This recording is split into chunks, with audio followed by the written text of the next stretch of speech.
Fala turma, estamos aqui para mais um episódio do nosso podcast dos esportes aos negócios. Patrocinadores Boali Alimentação Saudável, RP Fitness Academia, M2X Marketing e Vendas e Diamond Produtora de Filmes.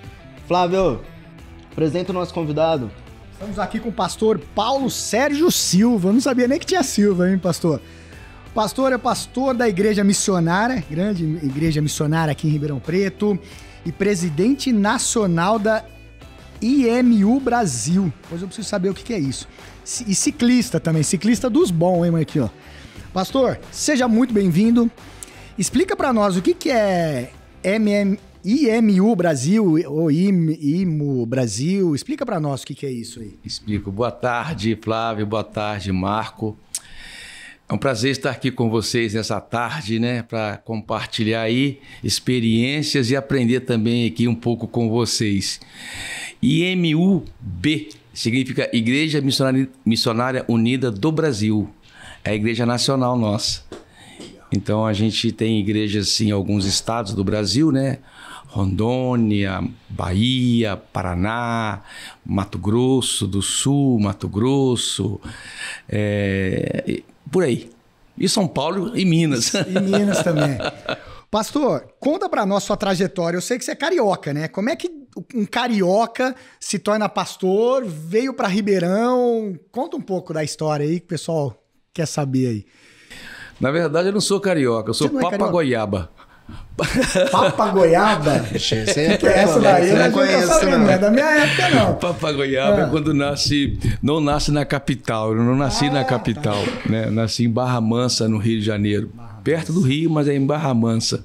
E lá a gente chama que é papagoiaba. Quem nasce no interior.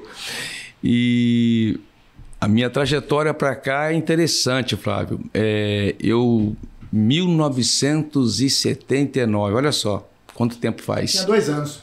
Eu trabalhava no Bradesco em Barra Mansa e eu já namorava a minha esposa atual, a Maristela, né? Namorava a Maristela e a Maristela, o pai da Maristela, veio trabalhar na Zanini, Sertãozinho. Zanini. E quando é Vitor mais fica muito distante, né? Naquela época você não tem nem ideia. O nosso namoro era por carta, pra você ter uma ideia. Olha só. A gente namorava por carta. Hoje até falar para um adolescente como que é namoro por carta, ele não tem ideia. Que é carta, sabe? Ele não tem ideia. Pra gente falar um com o outro por telefone, tinha que combinar, porque eu ia na Telerge, no Rio de Janeiro, para fazer ligação para eu tinha que combinar. Tal hora eu vou ligar para você. Pastor, isso é que é amor mesmo, hein? Isso é que é amor. E ela tem as cartas até hoje guardadas.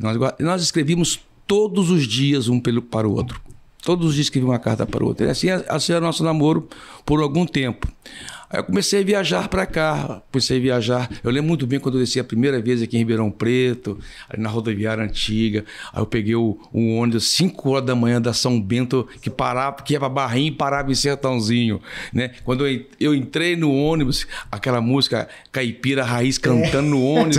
Saindo do Rio, eu falei assim, que mundo eu tô entrando? Totalmente diferente do meu mundo lá, naquela época, né? Na época de 79, nós estávamos no auge do Dance Days, né? Discoteca, né? Furacão 2000, essas coisas. 2000, era muito forte no Rio, é verdade. E eu entrei nesse universo totalmente diferente do que eu estava vivendo. E desci em Sertãozinho, aquele cheiro na cidade. Eu pensei, será que eu pisei alguma coisa no ônibus? Porque era o garapão. É o garapão que tem um cheiro forte. Naquela época, né? A cidade inteirinha cheirava aquilo, né? Mas foi muito estranho. Mas interessante é que eu vim uma vez, fiquei 1 ano viajando. E me apaixonei pela região assim, né? Fui transferido para Sertãozinho. Me casei em 81. Com a Maristela, e aí continuava trabalhando no banco, me converti em 84. Você já era um praticante? Não. A Maristela já tinha um histórico com a Igreja Batista, mas ela não estava naquela altura congregando, né? E eu nunca tinha frequentado uma igreja evangélica até então. Mas em 84 eu tive um encontro com Jesus, me apaixonei demasiadamente pelo Evangelho. Pra você ter uma ideia, em 6 meses já tinha lido a Bíblia inteirinha. E assim começou a minha trajetória, que se eu for contar aqui, trajetória de 40 anos, não é fácil. Já podcast. Mas aí o senhor se converte aqui em São Paulo? Em Sertãozinho, São Sertãozinho. Estado de São Paulo. Interessante. Ô, pastor, eu lembro uma vez, se você falando num culto, que quando a pessoa encontra Jesus, de início ela fica apaixonada, ela começa a falar para todo mundo. Foi assim que aconteceu, né? De querer conversar com todo mundo, falar com todo mundo, sempre... O encontro de fato com Jesus, a gente chama de primeiro amor até, né? Primeiro amor, isso mesmo. É um primeiro amor. É quando você, de fato, conhece uma vida nova. Você tem um encontro com Jesus, você tem aquela experiência maravilhosa com a palavra de Deus, com o Espírito Santo, e você fica totalmente empolgado com aquilo, totalmente contagiado com aquilo, né? Então, como qualquer novidade na sua vida boa, você quer compartilhar com outras pessoas, né? Você quer contar para outras pessoas aquilo que aconteceu com você. E também é um mandamento bíblico, né? O Senhor Jesus disse, né? Ide por todo mundo e pregar o evangelho a toda criatura. Então a gente tem que estar debaixo dessa obediência, dessa ordenança de Jesus Cristo de pregar o evangelho para as pessoas que ainda não conhecem o evangelho.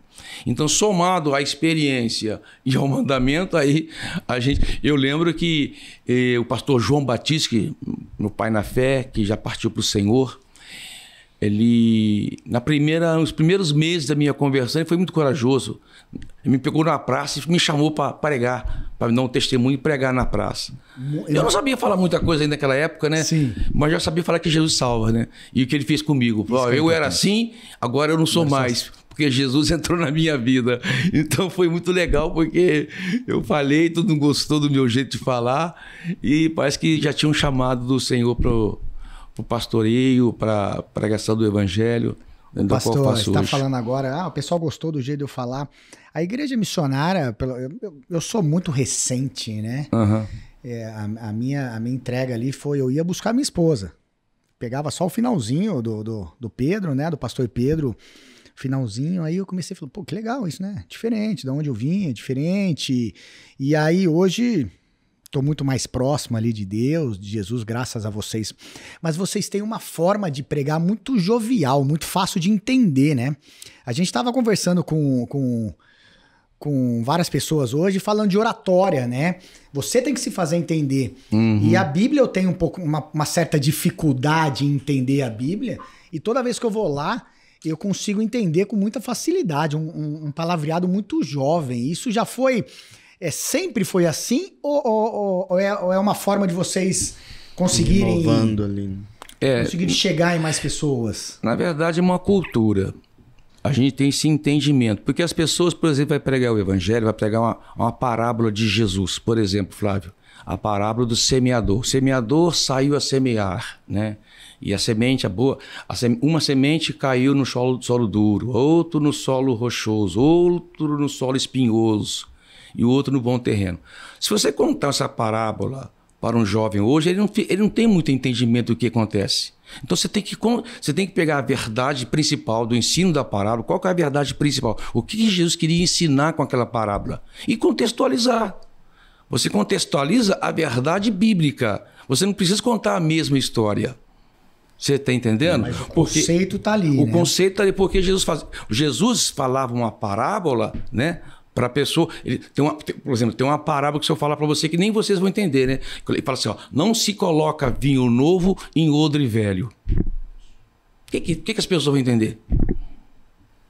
Né? Por quê? Porque se colocar o vinho novo no odre velho, perde-se o odre e perde também o vinho. Porque as pessoas não entendem. O que é? Aí tem que explicar. Odre era um saco de couro que as pessoas usavam para fermentar o vinho naquela época.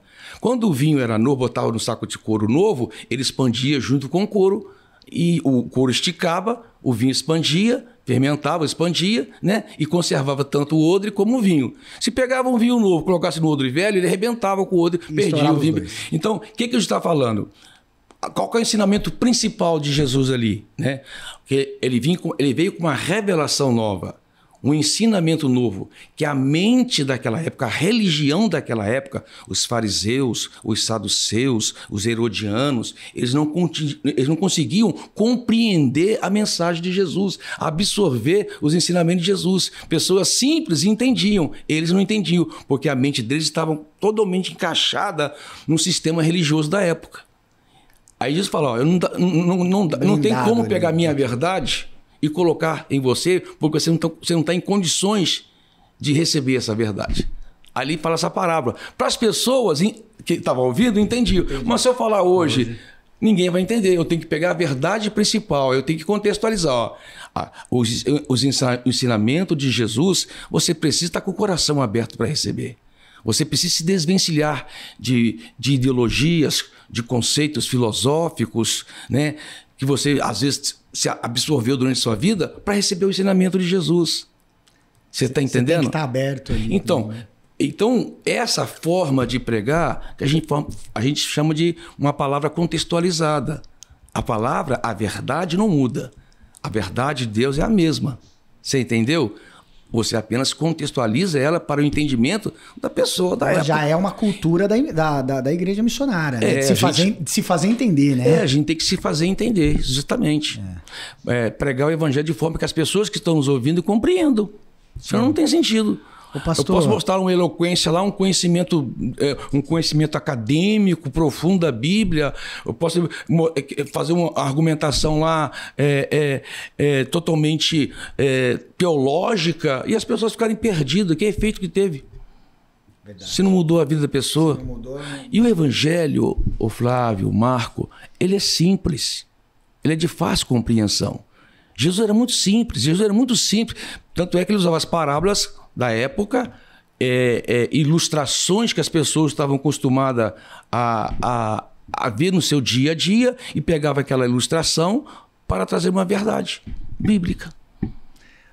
Pastor, eu já vi várias vezes você falando, quando você é um ciclista aí, pedala bastante, gosta muito do esporte, e eu já vi várias vezes você falando, um dia eu estava pedalando, eu vi uma árvore grande, forte, e você levar esses ensinamentos do pedal para o culto, né? Isso são insights?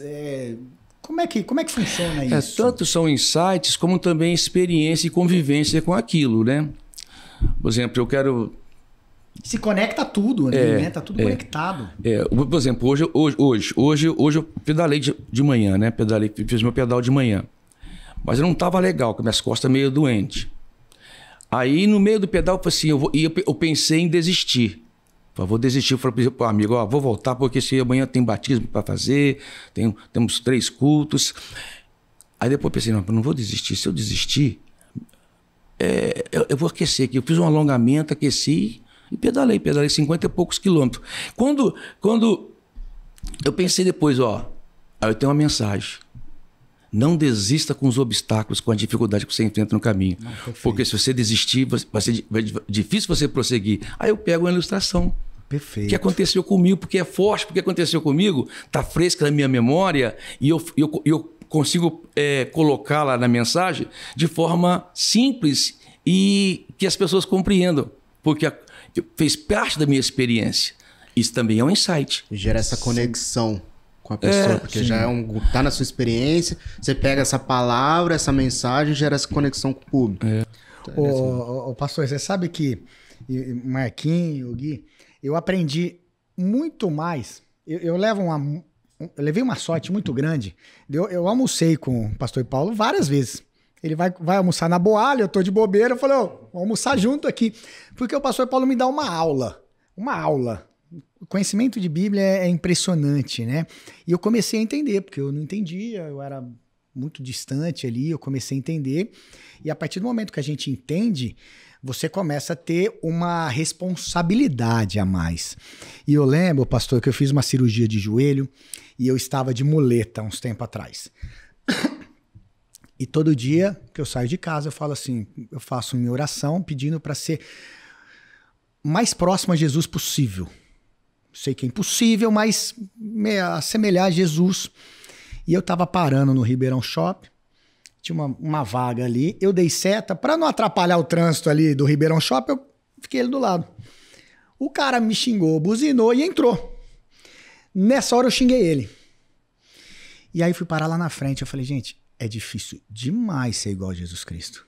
Eu tinha acabado de fazer oração. O cara me xingou, eu xinguei ele de novo.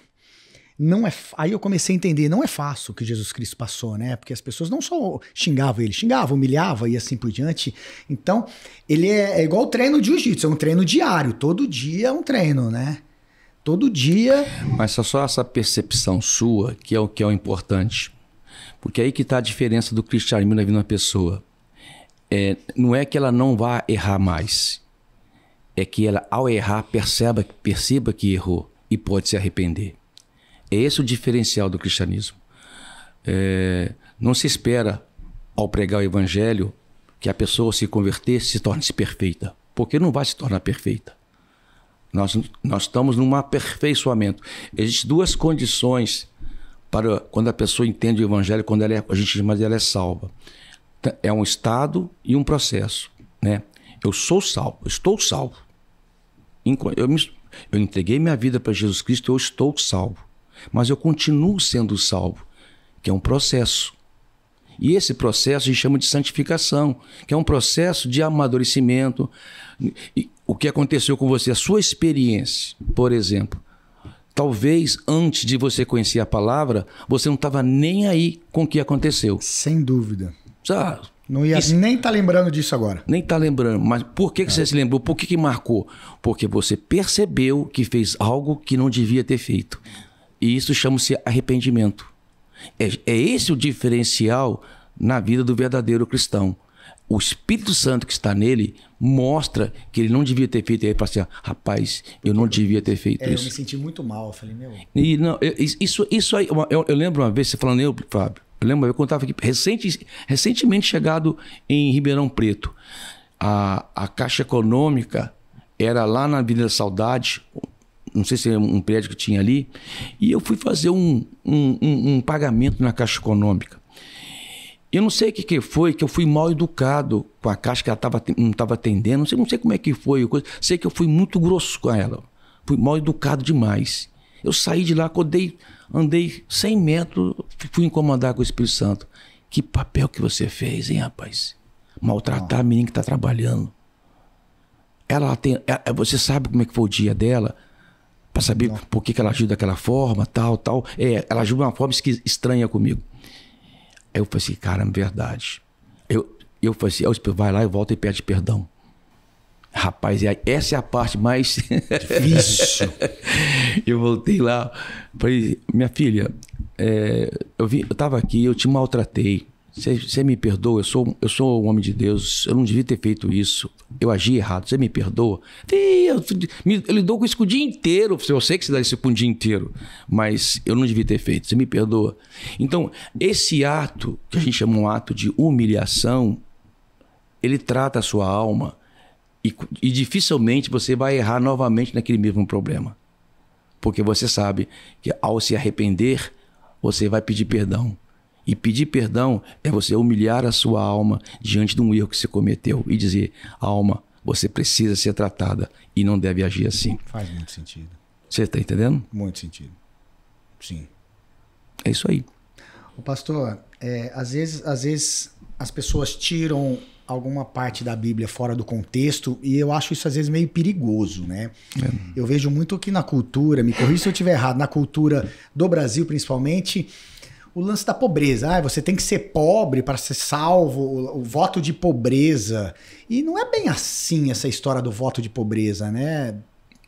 Se a pessoa fizer, não é isso que vai fazer a diferença. Voto, para começar, você falou aqui, né, de texto fora de contexto torna-se um pretexto. Isso acontece muito. Né? A pessoa pega um texto fora do contexto para justificar um ato que ela fez ou alguma coisa que ela quer se justificar.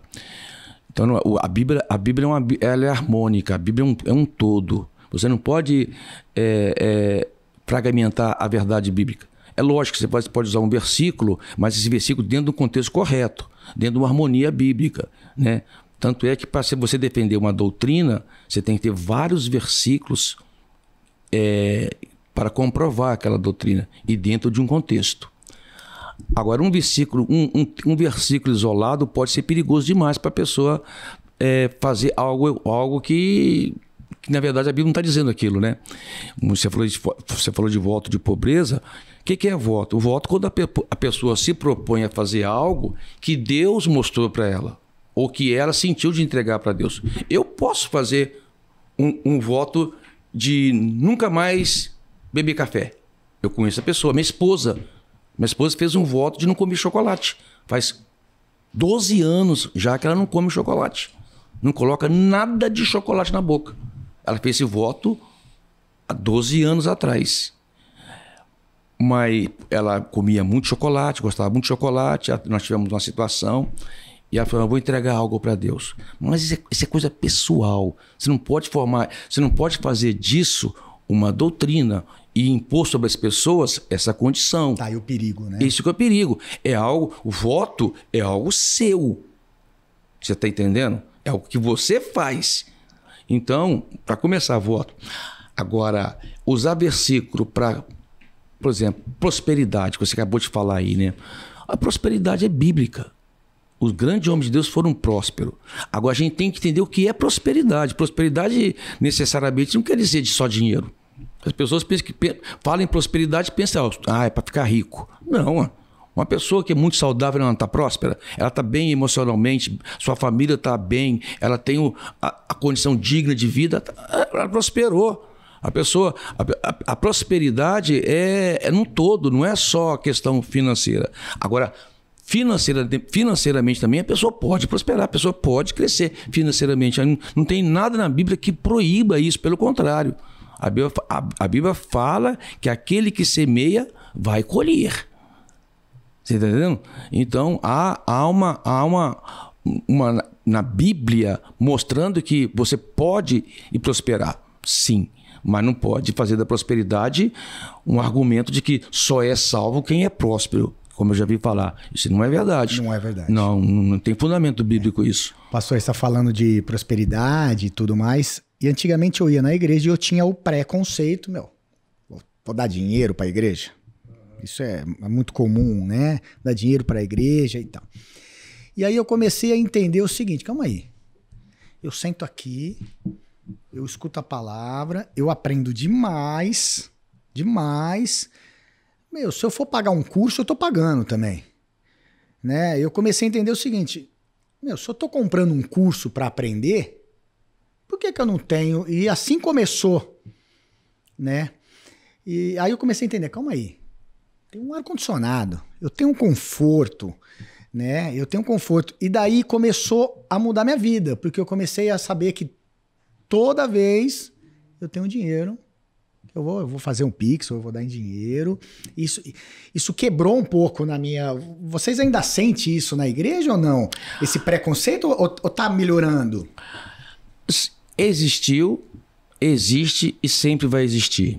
Pessoas que não compreendem essa... Porque o dinheiro mexe muito com a pessoa. Na verdade, incomoda mais. Quando a pessoa fala assim, eu não acho certo dar dinheiro para a igreja, porque o dinheiro já é problema para ela. A verdade é essa. A pessoa já tem problema com dinheiro. Você está entendendo? Ela já está presa ao dinheiro. O dinheiro tornou-se um Deus na vida dela. Entendeu? Porque mexeu em algo que incomoda a vida dela. Porque a relação com o dinheiro, a gente precisa entender. Para que serve o dinheiro, Flávio? Para que serve o dinheiro? Rapaz, a obra de Deus, por exemplo, o próprio Senhor Jesus Cristo. Jesus fala assim, o Filho do Homem não tem aonde reclinar a cabeça. E fala assim, os pássaros têm os seus ninhos, as raposas têm os seus covis, mas o Filho do Homem não tem a reclinar a cabeça. Ou seja, Jesus não tinha uma propriedade aqui na terra, mas nada lhe faltou.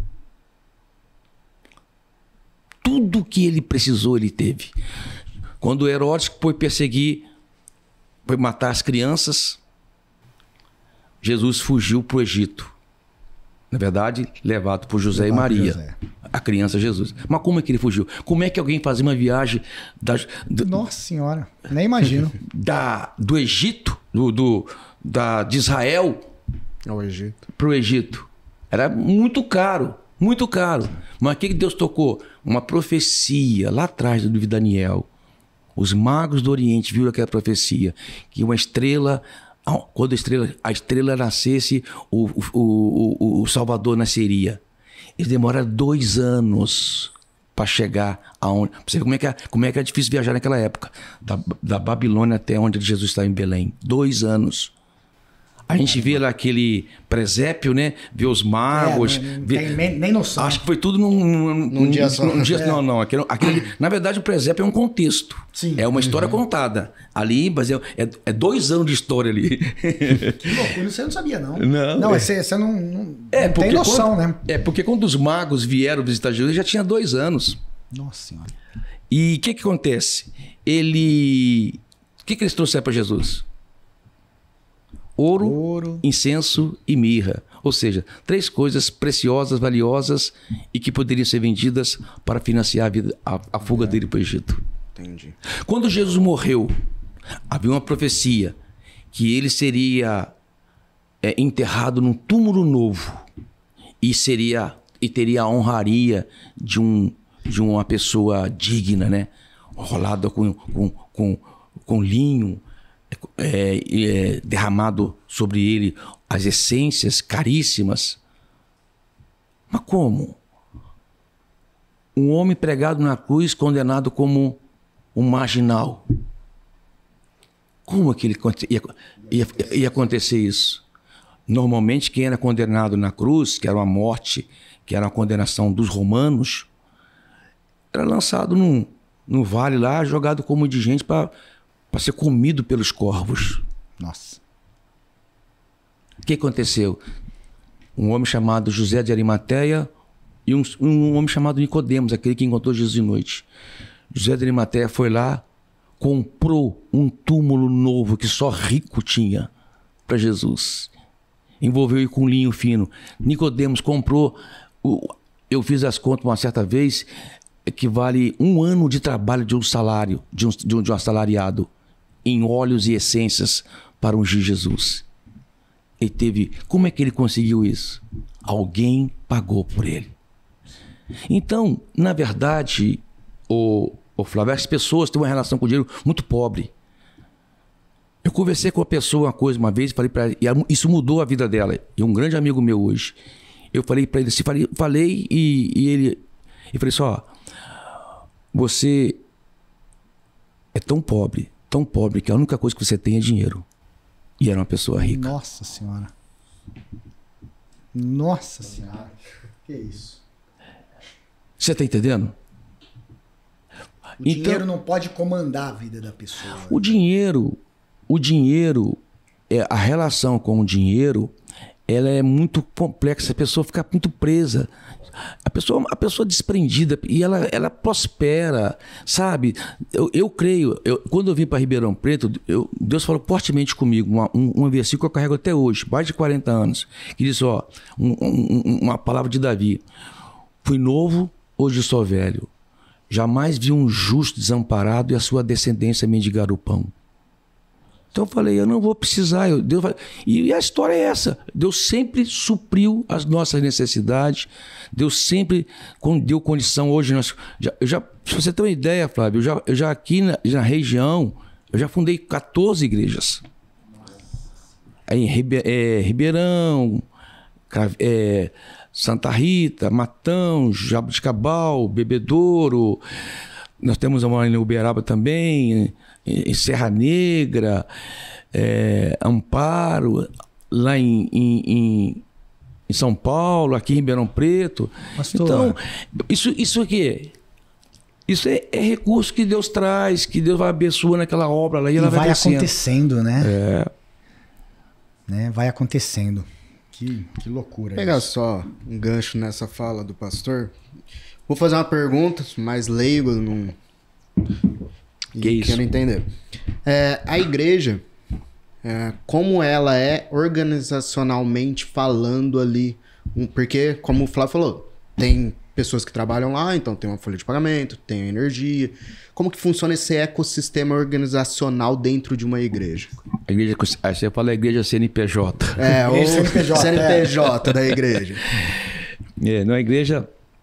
A igreja ela é governada da seguinte forma: existe um presbitério, né?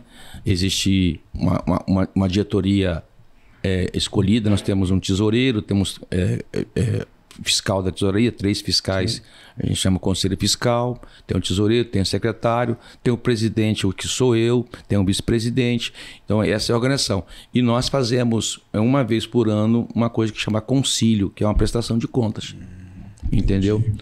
E é assim que é organizado a igreja. Pastor, quando que eu sei se é Deus, é o Espírito Santo que está falando comigo, ou é uma vozinha minha mesmo, que eu quero fazer alguma coisa? Eu querendo confirmar uma vontade minha. Porque às vezes você quer tanto que você vai... Será que eu que estou me enganando? É difícil isso. Eu vou falar uma coisa. Né? Eu não sei como eu sei, eu só sei que sei.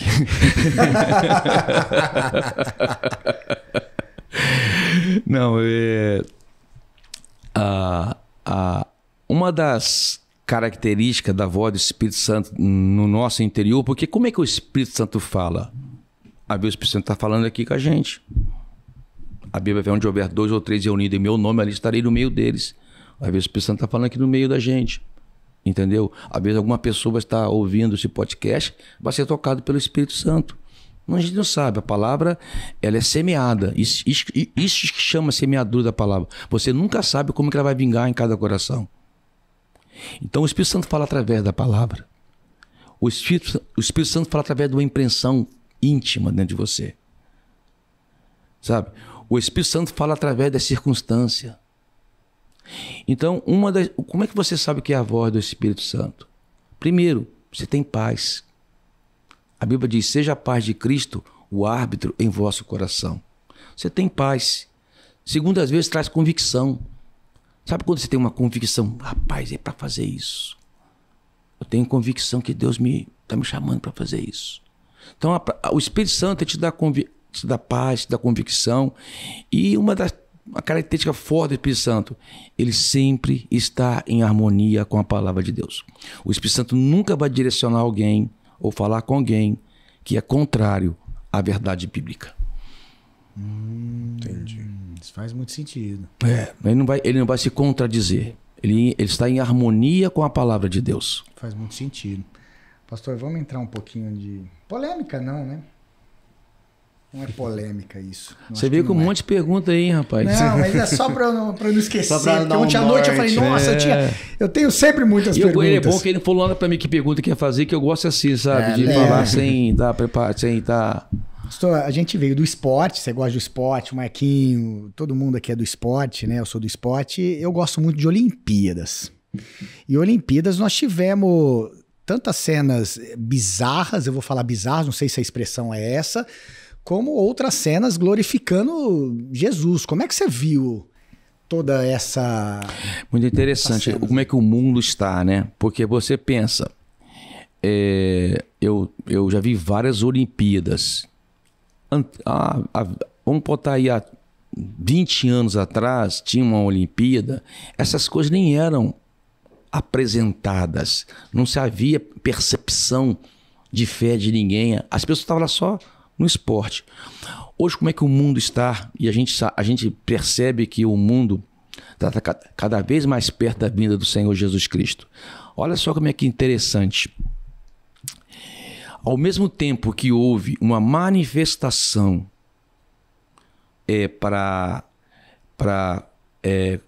contrária à Bíblia, contrária aos princípios bíblicos, tentando, de uma certa forma, zombar. Eu acho que a ideia não era zombar, mas desprestigiar. Tá. Desprestigiar a imagem. Porque, inclusive, essa é uma estratégia milênica do Satanás. Quando Moisés estava para tirar o povo do Egito, uma das estratégias que ele usou foi tirar o prestígio de Moisés.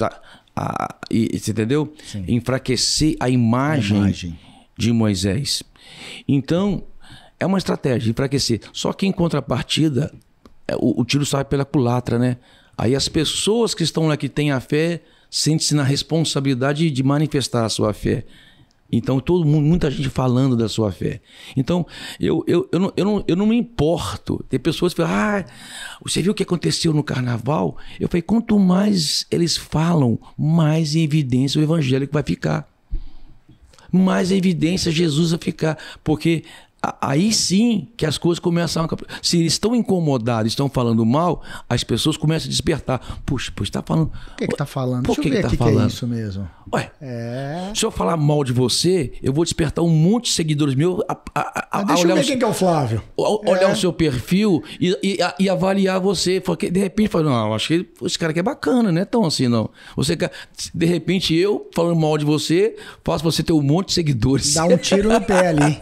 E foi o que aconteceu, né, pastor? Você pega o Medina ali. Não, aquela dele, cena do Medina. Tira uma foto daquele jeito ali. Ele foi espetacular, né? Tanto com habilidade extraordinária, né? A Raíssa, Leal. E ele, quando ele falou assim, sabe o que ele quis dizer com aquilo ali? Filipenses 4,13, tudo posso naquele que me fortalece. E fez... E como é que alguém consegue tirar uma foto naquele exato momento? Você não acha que é propósito? Então. Não é coincidência, é cristodência. Cristodência. Mas eu vi essas Olimpíadas assim, até como um termômetro de como o mundo está. O mundo está bem dividido. Hoje o mundo está bem dividido. Aqueles que se levantam contra, que defendem certas ideologias e aqueles que estão na verdade bíblica. Porque Olimpíadas não podia nem ter movimentos políticos, nada. Era esporte puro e pronto, acabou. Né? Você não podia nem levantar a mão. A manifestação agora... manifestação... Não, foram várias. Eu vi várias lá na concentração dele, lá, né? Na abertura, foi ali? Não, onde eles dormem, como é? No alojamento ali, no centro ali deles. Ali, alojamento olímpico lá. No alojamento olímpico ali. Pessoas... Eu vi umas, eu venho do judô e eu fiquei muito impressionado com isso. A Larissa Pimenta foi terceira, ficou medalha de bronze no judô. E ela ganhou da menina, e quando ela ganha, ela desaba chorando. E a menina fala... E a italiana vai lá e abraça ela e fala alguma coisa no ouvido dela. Aí pergunta, o que ela falou pra você? Ela falou assim, dê toda a honra e glória a ele. Olha, tô arrepiado de lembrar isso. A adversária que perdeu, hein? A adversária que perdeu. Que poderia estar ali toda irritada, que acabou de perder. Ela falou que ela tinha falado de Jesus pra ela. Elas tinham já conversado e tudo mais. Isso aí Aproveitando que a gente tá nessa seara, hoje, para levar o evangelho às pessoas, quais são os maiores desafios para levar a fé hoje em dia? Porque hoje é um mundo muito digital, com muita informação. O que mudou de 20 anos atrás para hoje? É boa pergunta, né? Então, hoje, até falando em contextualização, o ministério, o pastor, o líder que não tiver aberto a mente para isso, ele vai ficar para trás. E tem infelizmente, muitos combatem. Ao invés de usar essa ferramenta ao favor, combate essa ferramenta. E acaba ficando ridículo, né? Como você vai falar de algo que todo mundo... Como você vai falar mal do celular que todo mundo está com o celular na mão? Então, hoje, por incrível que pareça, é mais fácil você pregar o evangelho. Por quê? Porque as pessoas... Por exemplo, eu falo de Bíblia, né? Eu tenho várias Bíblias em casa, mas eu tenho dezenas de Bíblia aqui dentro. Eu tenho traduções de todos os jeitos aqui. Eu posso pesquisar e estudar a Bíblia a hora que eu quero, em qual tradução que eu achar interessante, para ver comparação em hebraico e tudo. Eu posso ver tudo aqui. Esperando no médico, às vezes. Estou ali esperando para ser atendido no médico. Exatamente. Então, eu posso aproveitar essa ferramenta para pregar o evangelho. Então, hoje... a igreja precisa estar onde o povo está. E onde o povo está? No Instagram, no TikTok, no Facebook. Então, a igreja sempre precisa estar onde as pessoas estão. Entendeu? Então, se as pessoas hoje estão na internet, usa a internet a seu favor. Então, o desafio é ter pessoas habilitadas com esse dom de usar. Nós temos um estúdio assim na nossa igreja, né? Sim. Nós temos um estúdio assim na nossa igreja. Temos investimento de câmera e desses negócios aí caríssimo. Por quê? Porque Para chegar onde tem que chegar. você Chegar falou, nas né? pessoas. O que a pessoa está fazendo com o investimento na igreja? Nós estamos investindo no evangelho. Isso é investir no evangelho. Eu comprar uma câmera que vai dar qualidade para a mensagem que eu estou transmitindo. Entendeu? Nós estamos fazendo culto ao vivo. E fazer os cortes. Eu comprar uma câmera que custa 30 mil, uma lente que custa mais 30 mil também. Tem pessoa que nem faz nem ideia com o preço de uma lente, não é verdade, menino? Então, você compra esse equipamento, é um investimento no evangelho. Para alguns é desperdício. Para que gastar dinheiro com isso? Mas para quem entende, o alcance, o resultado é extraordinário. É outra geração, né, pastor? Então você comprar um microfone de qualidade, comprar um equipamento de som de qualidade, o nosso sistema de luz, lá você conhece. Nossa, impressionante. O nosso sistema de luz Impressionante. é grande, né? Painel de LED, tudo. Isso tudo teve custo alto, mas tem resultado. Não é só para embelezar, é para atrair as pessoas, porque a gente tem que atrair as pessoas para que a pessoa ouça o evangelho.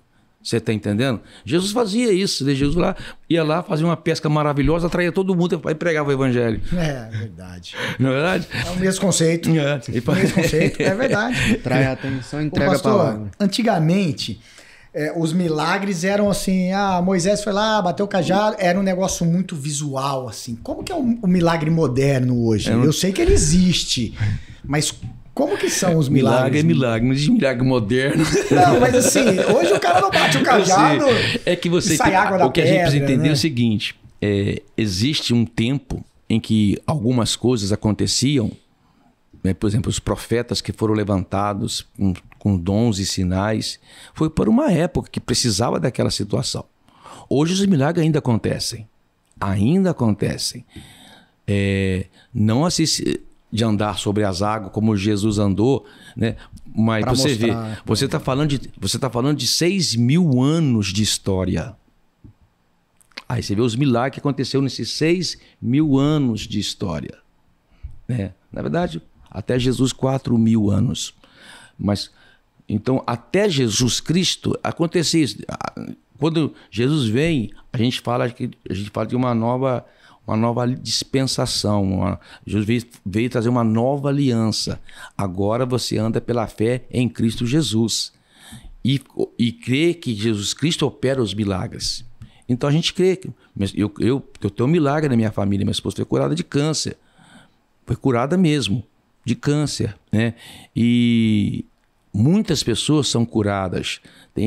Então, os milagres, você fala, os milagres modernos, vamos botar essa palavra sua aí, ele acontece a partir da fé que você tem na pessoa do Senhor Jesus Cristo. É Ele que opera em nossa vida. E o milagre, ele pode acontecer em qualquer pessoa, sendo boa ou má, é milagre, pronto, acabou. Eu não sei se você não tem como colocar o Jesus numa caixinha, né? O Espírito Santo numa caixinha. Ele opera da forma que ele quer. Porque às vezes ele vai operar um milagre numa pessoa que não é tão legal, mas mas às vezes acontece um milagre justamente numa vida de uma pessoa que precisa de um sinal, né? Precisa de um sinal. Faz muito sentido isso. Para que realize a transformação nele. Exatamente. Pastor, mas a gente ainda vai ver a gente vê esses milagres maravilha, né? A gente chama de sinais e maravilha, né? Que é como Moisés tocou na rocha, saiu água. Né? Mas existe, que não dá tempo, mas existem muitos milagres na atualidade, assim, de espantar a gente. Eu já aconteceu algumas coisas comigo hoje eu entendo que Deus me usou para aquilo, né, pastor? Deus me usou, eu fiz um tratamento há muitos anos atrás de hepatite C e tudo mais. E eu lembro que todas as vezes, uma vez por mês, tinha que ir lá no SUS, tomava uma injeção, tomava umas coisas aradas todas, tipo uma quimio, e eu comecei a passar mal. Então eu chegava lá, todo mundo sentado ali, esperando no mesmo problema que eu tava ali, hepatite C. Aí o Marquinhos falava assim, essa semana me deu dor de cabeça. Eu começava a sentir dor de cabeça. Aí o outro falava, essa semana me deu ânsia de vômito. Eu tinha ânsia de vômito. Eu falei, quer saber? Não quero saber de mais ninguém. Comprei um livro, sentava lá no fundo, pus um livro na minha cara para ninguém conversar comigo. Eu lembro num dia, quando eu abaixei o livro, deu uma estralada nas costas, assim, uma senhora falou assim pra mim, oi, tudo bem? Eu falei, puta, eu nem queria falar com ninguém. Eu falei, tudo bem, a senhora? você sabe que eu acho que eu vou parar meu tratamento. Eu falei, por quê? Ah, porque... Aí ela me contou a história dela, uma história muito, muito triste, né? O marido preso, o filho morto, aquela história toda. Eu falei, não, para não, já tá acabando. E eu falei na maior naturalidade, eu acho que qualquer um de nós falaria isso. Eu fui encontrar essa senhora depois de uns 2, 3 meses. Me cutuca assim, fala, oi, tudo bem? O senhor lembra de mim? E era engraçado, eu era novo, ela me chamando de senhor, né? Eu achava isso engraçado, isso na época. Falou, toda vez que eu penso em parar o tratamento, eu lembro que o que o senhor falou pra mim, não paro. E eu continuo o tratamento por causa do senhor. Eu falei, caramba, meu. E eu falei, meu, certeza que Deus me usou, porque eu não falei de uma puta convicção, eu não fui... Não vamos parar, vem aqui me dar um abraço. Palavras. Não, e eu tenho certeza que Deus me usou, né, pastor? Isso aí, são às vezes você sendo usado como instrumento, não por sua causa, por causa dela. Deus quis usar você como instrumento para abençoar a vida dela, né? E às vezes acontece mesmo, sem nenhuma pretensão, sem saber como até, da onde saiu a palavra, você fala uma coisa que a pessoa faz um grande sentido para ela, um impacto na vida dela. Isso é ser um instrumento de Deus. Você está falando de milagres, assim, extraordinário. Vou contar só um só. Quando a gente estava com a nossa igreja ali na Luz Barreto, nossa igreja cresceu, aí eu entrei um desafio muito grande, que foi comprar aquele prédio que era uma antiga garagem de ônibus ali na rua Sergipe. E na época, rapaz, era um desafio financeiro muito além das nossas possibilidades. Foi um ato de fé mesmo. E eu dei esse passo de fé. Eu peguei um papel branco, peguei a terra lá, escrevi essa área será nossa. E colei no meu escritório, na minha casa, e orava todo dia de madrugada. Eu tinha muita convicção e fé que isso ia nos dar. Só que, junto com isso, você não pode também desconsiderar o fator alma. A minha alma ficou muito abalada, porque eu ficava assim, tenso, por onde eu vou arrumar dinheiro para pagar isso? Porque se eu falar aqui em números, você vai assim, é como se eu falasse assim, ó, hoje, né? Eu falo assim, ó, eu tô andando num Fusca, eu tô andando no Fusca, vou comprar uma Ferrari. É mais ou menos assim. Mas aconteceu algo extraordinário. Eu fui na área, junto com o pessoal, antes até de fechar o negócio, e limpamos lá. Pegamos entulho, quebramos umas coisas lá, porque estava abandonada, né? E o cara deixou eu entrar, limpamos tudo, botei um entulho lá. Não, eu já tinha fechado o negócio com ele, não tinha pago ainda. Já tinha assinado. Fechado o negócio com ele, só não tinha pago, ainda não era meu. Sim. Mas já tinha fechado o negócio com ele. Aí nós fomos lá com a turma, limpamos. E eu criei um monte de entulho lá. Na outra semana, a gente fazia isso tudo no sábado. Na outra semana, a gente foi lá para continuar o trabalho. E um rapaz chegou para assim, pastor Paulo, vem cá ver o que nasceu aqui. Tinha nascido um pé de tomate. No meio dos entulhos. No meio dos entulhos. E já com tomate grande. Em uma semana. Nossa. Eu tenho a foto disso até hoje. Você tem certeza que era para ser de vocês ali? Eu fui feliz que eu guardei a foto. Está registrado como história isso para nós. E eu com o tomate na mão assim. Na hora eu pensei, mas como que esse tomate... Eu não sabia quanto tempo nascia. Precisava de um pé de tomate para dar tomate. Mas com certeza não é uma semana. E no meio de um entulho. Não, hoje eu sei. Quanto tempo que é? Acho que é cerca de 6 meses. Nossa Senhora. Então, quando eu peguei o tomate na mão, Deus falou claramente comigo que era um milagre. E disse, essa terra é boa. Tudo que você plantar aqui vai dar. Nossa Senhora. Você está entendendo? Então, esse sinal, que para mim é um sinal, é um milagre que aconteceu, um pé de tomate nascer em uma semana e dar tomate em uma semana, para mim foi um grande milagre. Sem dúvida. Tem pessoas que tem que estar fazendo, o pastor tá viajando a maionese. Isso aí já estava. Tá tudo certo, cada um acredita no que quer. Isso aí. Cada um mas quem estava lá na época sabe, e não era uma só pessoa, não, era centenas. Então, isso me trocou uma convicção. Em um ano nós pagamos, construímos e entramos. Em um ano. Eu não sei como é que foi, não sei de onde veio o recurso, sei que nós conseguimos. E depois de quanto tempo começou a lotar tanto aquilo ali? Eu já fui ali que eu de ficar em pé e vocês tiveram que agora de quarta-feira vamos fazer 2 cultos, domingo. A gente tem 4 cultos no domingo. No domingo 4 cultos, né? E todos, graças a Deus, cheio. Cresceu bastante, graças a Deus. Pastor, entre um culto e o outro, lógico que você já se preparou, você teve a preparação, ó, esse culto eu vou falar disso. Os outros cultos do mesmo dia, às vezes tem o Espírito Santo mudando alguma coisa? Eu não mudo por um pensamento. Quando eu prego nos 4, né? Eu já fiquei por muito tempo pregando os 4. Agora estou dando uma revezada. Amanhã mesmo vou pregar os 2 da manhã. Quando eu prego as 4 mensagens, eu prego as 4 mensagens do mesmo jeito. Por questão de fidelidade. Eu preciso entregar o mesmo para todos. Porque eu creio que quando eu me preparei, Deus já falou comigo, já me entregou a mensagem e eu já vou ser usado por Deus para fazer aquilo. Então, raramente eu mudo a minha mensagem. As pessoas até brincam, nossa, pastor, o senhor conta até a mesma piada.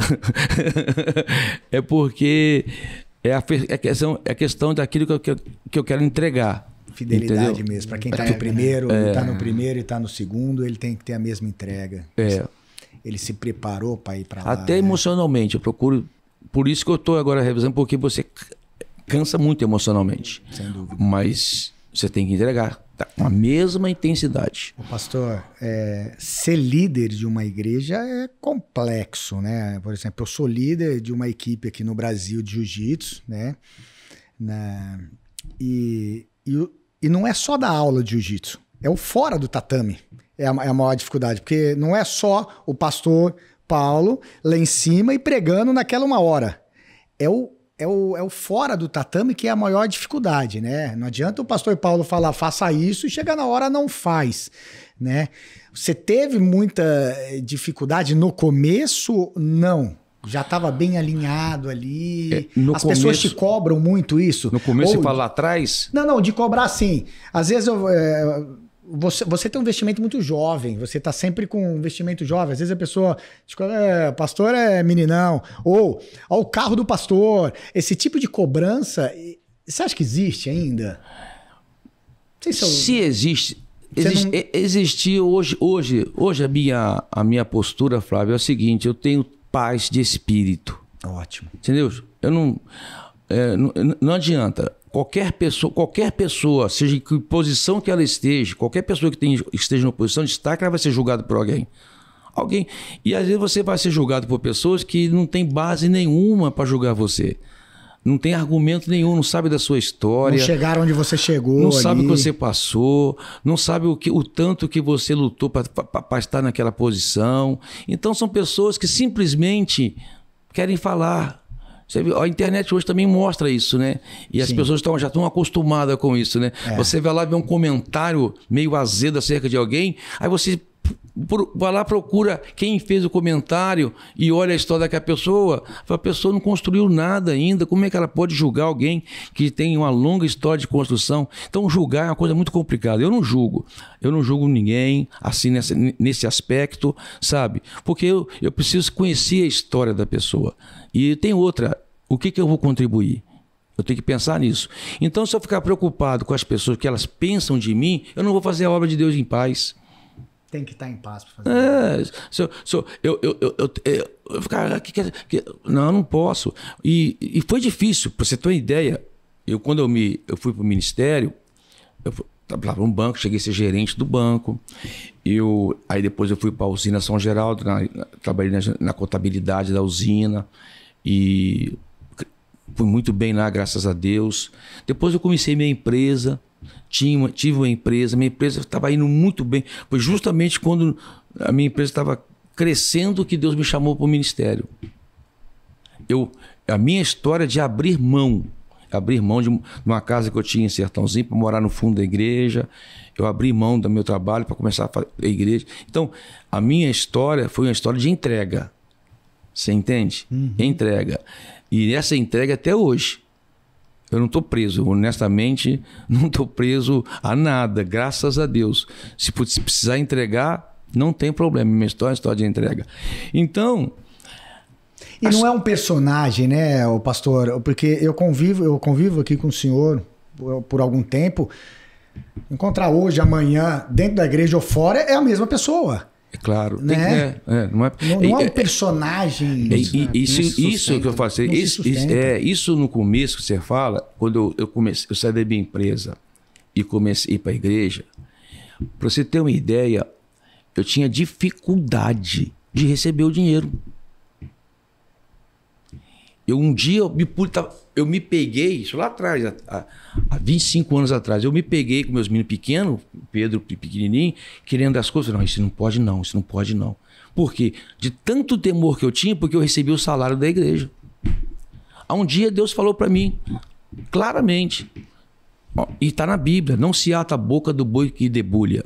E aquele que preside bem é digno de dobrado honorário. Ou seja, se aquilo que você acha que o quanto que eu devo ganhar, Deus fala para pagar o dobro. Se você trabalha bem. Porque é pelos frutos que você conhece a árvore. Você está entendendo? Então, na verdade, o obreiro que trabalha por causa da recompensa, ele ainda não entendeu o que é ser obreiro. O obreiro não trabalha por causa da recompensa. Ele trabalha por causa do Senhor da obra. Recompensa é resultado. Se vir ou não vir, ele fica feliz do mesmo jeito. Você está entendendo? Eu não estou na obra por causa da recompensa. Eu estou na obra por causa da obra. Pastor, é engraçado isso, porque a gente convida pessoas de sucesso para conversar com a gente ter uma aula aqui, né? E todas as pessoas... Quantos episódios a gente já gravou, hein? Sabe? Pra 22, 23, 22, né? 23 episódios. Todas as pessoas que sentam aqui falam a mesma coisa, que é o seguinte: eu não trabalho por dinheiro. São pessoas que não trabalham por dinheiro. Ele trabalha pelo propósito. As pessoas que são prósperas nesse sentido financeiro e que alcançaram o seu sonho, que vivem uma vida que... Você pode... isso que você falou, eu sei.